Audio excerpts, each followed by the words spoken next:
Hey,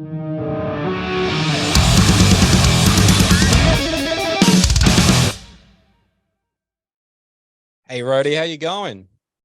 I'm doing pretty well, man. How about you? Not too bad. You're at home in Whitney, are you? Or Yeah, yeah. Just living that good life. it's gonna be pretty cold there at the moment, isn't it? Oh, it is. Yeah, yeah. I mean, it's not that bad. It's freezing rain today. Like while I was waiting outside of the kindergarten room to pick up my son with all the other parents, it started fucking hailing. It was just like, I don't know, it's Canada, whatever, man, right? Pretty climatized to it yourself anyway. You've lived there your whole life. Yeah. Yeah. Yep. You'll be in Australia soon, so I promise you're not going to be cold here. Like I know my wife won't let me talk about it. I wouldn't be jealous, man. It's humid as hell here. Oh, really? But I mean, it'd be a nice change for you. I'd be happily going to Canada and be cold at the moment. Yeah, honestly, I don't really like any extremes of weather. Like, I don't like extreme heat. I don't like extreme cold. I just like fucking air conditioning, you know? Yeah, where you can control it. Yeah. It's a super first world thing, but Oh, here's what yeah. it Oh, hard life. is. When do you fly into Australia? I leave because we're flying to LA first for a couple of days for rehearsal because that's where our bass player's from. Just Yep. makes sense. Yeah. So I leave Monday Oh, at 4 in the morning. ooh, ouch. Right. So yeah, really cool. Wide awake for rehearsal, won't you? Yeah. And so then you come here and you've got the tour with Plini. That's Yep. that's 8 days with 2 days off in between. That's a pretty Mhm. solid little run here in Australia. I think it's 5 Yeah, days it's a quick one. we're doing. Yeah. That's so how did the tour come about? Do you guys have a connection with Plini? Have you toured with him before or We've never toured with him before, but we know him. Our guitarist started a company called Sheet Happens, and they work with Plini. They put his shit out over here, I think. And they do guitar books and records and all sorts of stuff like that. And last time we were over in Australia, he came out and we had a couple beers and chilled for a bit. And on top of that, his bass player Simon mixed our last record. So there's so there is a great few connections. Yeah, Yeah. yeah. Oh, that's awesome. So you guys excited to come down here and play with him or to play in general, really, but it's good to play with Plini. Yeah, yeah. I mean, God, like we haven't really toured very much in the past number of years, so Yeah. it's good to get a quick one out and done, and we get to be main support, so we don't have to headline, which is wonderful, and then get to chill around with Plini and the boys. I couldn't ask for a better time. We're excited. We're excited. So Australia gets to be your guinea pig. Yeah, sort of. Yeah. Have you had much of a chance to, excuse me, I'm not sure if I'm saying it right, palimpsest? Yeah, that's actually, yeah, Have you had a chance to tour that much over there? Nah, we did, it came out during the pandemic, and we just haven't really launched back into touring in the same way that we kind of been doing it for the last 20 years or whatever. But I don't know. So we've done very small little select dates here and there where we've played some of the palimpsest stuff, but not any extensive touring on it. Well, look, speaking of albums, I was going to bring up that it's less than 2 weeks from now. Fortress is going to be 15 years old. That's dude. Fuck. I don't mean to make you feel if it makes you feel any better, I'm older than you. So how much? Like lots? It made me feel better if it was like I'm a year older than you. Oh fuck. But 15 years, man, like not trying to make it sound bad, like that's insane. No. Like and same with Kezia's, like would that be going on 20? Like, I'm not gonna say numbers. I don't want to but yeah, because I came out like 2004 or 5 in Canada. Yeah, it's coming up on 20 years. That's insane. Well, look, I wanted because Fortress is, one of my favorite albums. It's thank you, Vince. It's such a well-rounded. I don't mean to sound like I'm blowing smoke up your ass, but it's one of the most perfectly rounded albums I've ever heard, man. Like, and I appreciate that. Well, what I wanted to bring up with that is, which makes it more crazy saying it's so perfect, is that like with that album, it seemed like you guys, not the Kezia wasn't epic in its own right, but Fortress kind of seemed like you guys, you understood who you were. Like, you know, Kezia come out, you'd had some time to tour it, and you suddenly understood your sound, and you even pushed some boundaries and took some chances with that album that really paid off. You know, and it became this juggernaut of an album. Can you look back and appreciate what you did then? It's difficult. I know that people really like it, and like when they look at our catalog, they go, "That's the one." Like a lot of people definitely go to that one first, and that's awesome. Like I don't give a fuck. I hold them all kind of special in my heart. Yeah. To me, Fortress is just like the most like genuine metal. You know, like we've never like been. I don't know, like I've never felt like a metal band. You know what I mean? I don't really felt like anything, but that record feels like really the closest that we've ever been to like a fucking metal band. You know what I mean? Like, it's difficult to say this without any sense of irony, sitting here with a fucking pentagram on my shirt, but you know, like, I don't know. To me, that's just like our most metal record, and we were listening to a lot of stuff that would kind of support that. And I don't know. Chris Adler on one of their albums as well. You know, one of the most that's a good point. In the world, and he's not on that album. Yeah, it's difficult to be objective, right? Yeah. Well, I mean, but you're right in the sense that you're not a metal band. You're, if anything, it's, geez, I mean, tech punk. Yeah. People say like math tech or whatever, but I don't know. Yeah, that's not exactly right. There's so many dynamics. So one guy described us as screamo core back in like 2008. And I was like, yeah, all right, cool. Oh, we'll forget about that guy then. But it is hard to pigeonhole you guys without like a lack of a better term, because everyone's doing something different. Like even now, you know, Mo's been gone for so long, the drums are still kind of doing their own thing. You're doing your own thing. The boys are doing their own thing on guitar. Like that, I think that's what makes it so hard to. What makes it harder to pigeonhole is that with what they're doing in the background, you're doing something that no one else is doing, not just in the band, but in so many other bands. So I'm just kind of shine through there. I appreciate that. I'm just doing my best to get through. You know what I mean? I don't know what else to do. I'm not. It works.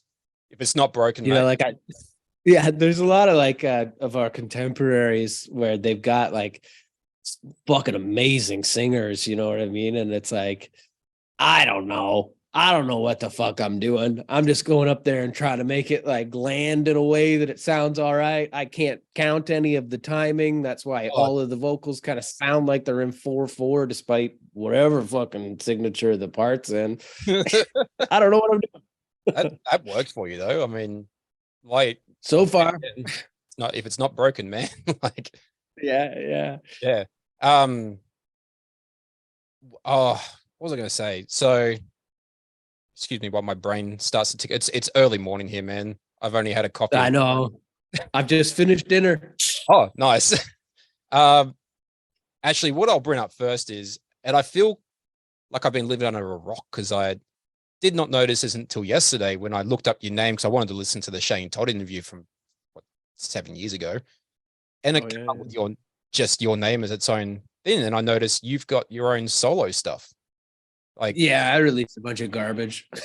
I mean, what is that just like for fun? Is it to keep your creative brain? Yeah, That's exactly what it is. I have like a desperate desire to just like make shit nonstop.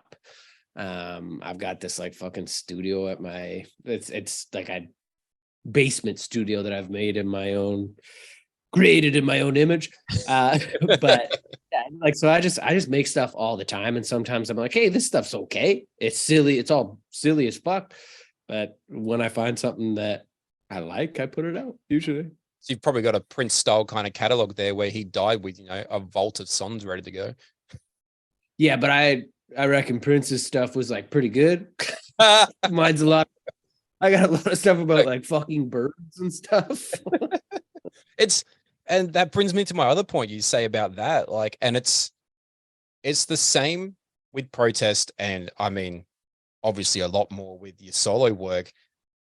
Your lyrics have always been not, oh man, I mean this in the nicest way, not normal. That's okay. It's okay. Like, not normal. Yeah. You know, there's always narrative, but it's a narrative. It is quite obvious you're telling a story, whereas, you know, so many bands release music and it's like, you wouldn't know what they're talking about. But yeah, is it a conscious effort that you're doing that, or is that just literally how your brain works when you write music? kind of both. Like one sort of begets the other. Like I like listening to music that isn't trying to fucking mask what it's saying.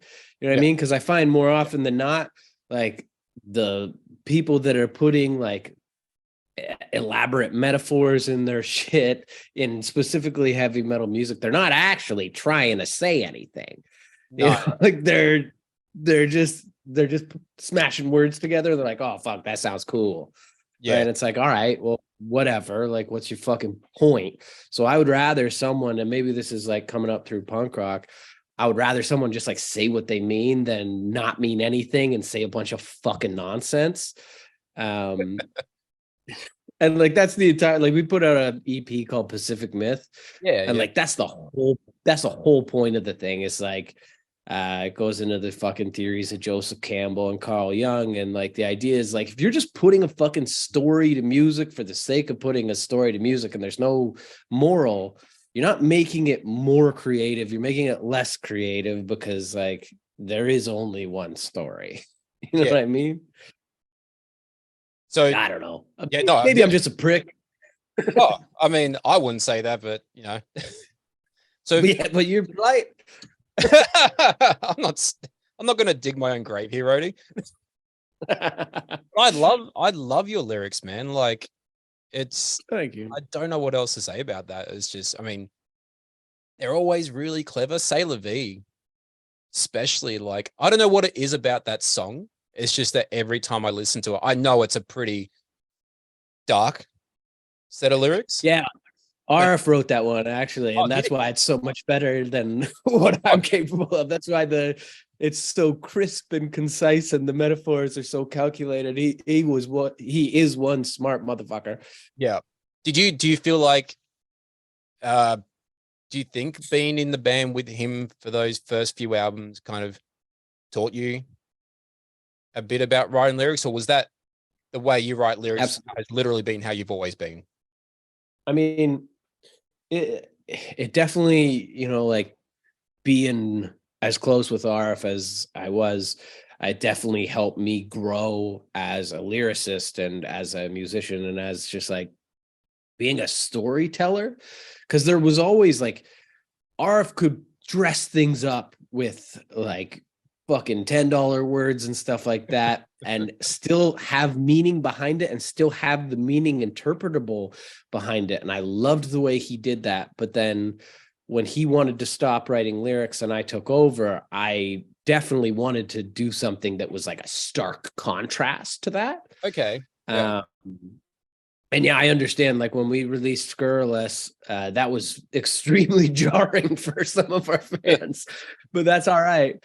But yeah, I do think that the connection with him, I learned a lot about writing, and that's part of the reason why I feel so strongly about it, because like just through singing his lyrics over the years, like the meaning that I derived from them and the enjoyment that I found inside of them was awesome. And then I hear some like fucking throwaway bullshit that just kind of sounds nice, and it rubs me the wrong way. So you can't hear songs and other lyrics the same way ever again, because yeah, not if they're being like super serious. Like, I don't know, like there is magic in storytelling if you're doing it well, and there's like fiction. I love fiction, of course, like who the fuck doesn't, but like there's so many people just write the same song over and over again, and it's just like meaningless drivel. And I don't know, I like some of those songs. Like, I'm a huge Descendants fan, and it's like, I don't know, they write all those fucking songs too, those like pick me bullshit nonsense songs. But I don't know. Yeah, maybe I guess I'm just a huge hypocrite. Like you said, it's like that kind of growing up with the punk era, especially those Fat Records albums. NoFX is pretty good at writing some pretty nonsense lyrics. I mean, yeah, but also wonderful at like telling a story, like Liza and Louise. You know, like, yeah, it's like a weird little story about two women, but that he's just imagined.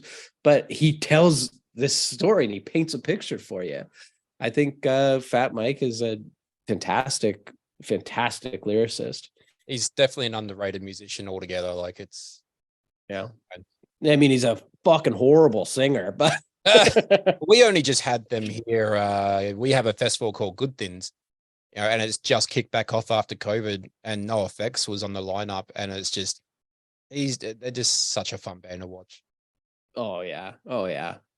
So how was it going? Like, because I think you spoke about it on the Shane Todd interview about kind of when you go on stage and there's that persona of you, it still takes a bit of like kind of, oh man, what's the word? Like warming up to kind of get on stage and be that person. How was it going from years of not being on stage to suddenly there you are back on stage, you're the front man, you know? It's that hard? It is, like, mostly because it's like, for me, like that's a huge part of what I enjoy about performing music, is just like you take your personality and you put it under the fucking microscope and you just like enhance it, right? And you just become bigger than you are and sillier than you are. Like, if you're silly, you become fucking sillier. Yeah. You know, if you're crass, you become more crass. And that's what I like to do. But you know, it's not like I've never gone on stage with like a joke planned in my head. I just go out there and I want to make people laugh with how fucking stupid I am. And nobody's laughing anymore. You know what I mean? Like, and it's not their fault, it's my fault. I'm like super out of practice at like improvisational stage banter, whatever the fuck you want to call it. But like, we just didn't do it for so long that like I'm out there just being like, hey, fuck you. And everyone's like, what's this guy's fucking problem? This isn't the Rody we remember. It's a little rusty, man. I'll brush it off. Yeah, you'll be fine after the Australian tour. You'll go back to Canada. Gotcha. People will be like, whoa, where's this guy come from? Yeah. We'll be using all sorts of language that they're not used to in North America. Yeah, there's a couple of words here that I know Canada's not too pleasant with. I've worked with Canadians before, but it's funny, like, because I used to work in hospitality, and you get so many Canadians come through, and at first they'd be like, oh, you can't say that. Well, I'm not going to attempt to do your accent. It's terrible. But, you know, please do. No, I'm on the spot. I can't do it, man.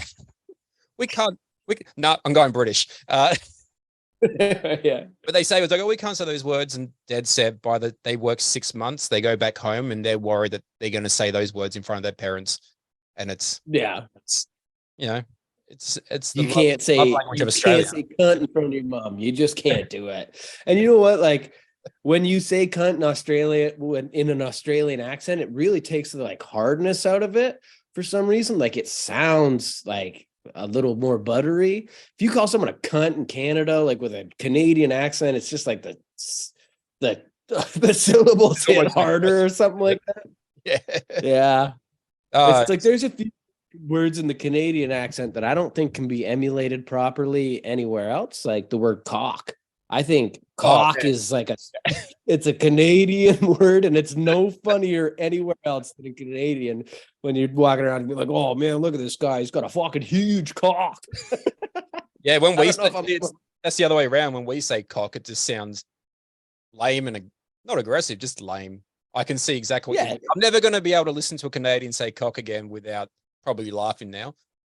yeah. It's really funny when it comes out of a Canadian's mouth.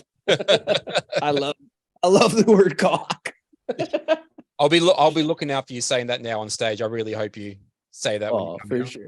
Well, I talk about it constantly, so It's an easy thing to talk about, you know. that's right. Out there. All right, man. Look, you're here in Australia in just what 8 days, I believe. You got Yeah. weekend now to kind of get yourself sorted. You're off to LA, practice here in Australia, and the tour kicks off next Saturday in Sydney. So Sick. yeah, man. It's so excited to see you guys. You haven't been here for, or is it 7? No, 6 years. It's been a minute for sure. 17, man. Like, so it's going to be, I'm really excited to see this new stuff live, dude. Like, Awesome. yeah, really excited. Great album. Can't wait to see it. I'll hopefully be there photographing. So that's fingers crossed. Can't wait to do Awesome. that. Yeah, Well, man. I'd love to grab a beer with you, man. Oh, dude, if I see you face to face, I will grab you an Australian beer and I will say, here you go, cunt. And you better say, you better somehow bring the word cock into it for me. You got it. You got it. All right, man. Look, for everyone, we'll post a link in the bio for everyone to grab tickets for the tour. Man, it's been a pleasure. I'm so glad I got to have a chat with you. So thanks for Pleasure's all mine, man. Pleasure's all mine. Thank you so much, man. And you enjoy the rest of your night. Get some sleep. Enjoy the one weekend you're gonna have to not have to worry about Jet lag. Jet lag. It's gonna be some weeks of jet lag from here on. So good luck, man. Oh yeah. Oh yeah. All right. Absolute pleasure to make your acquaintance.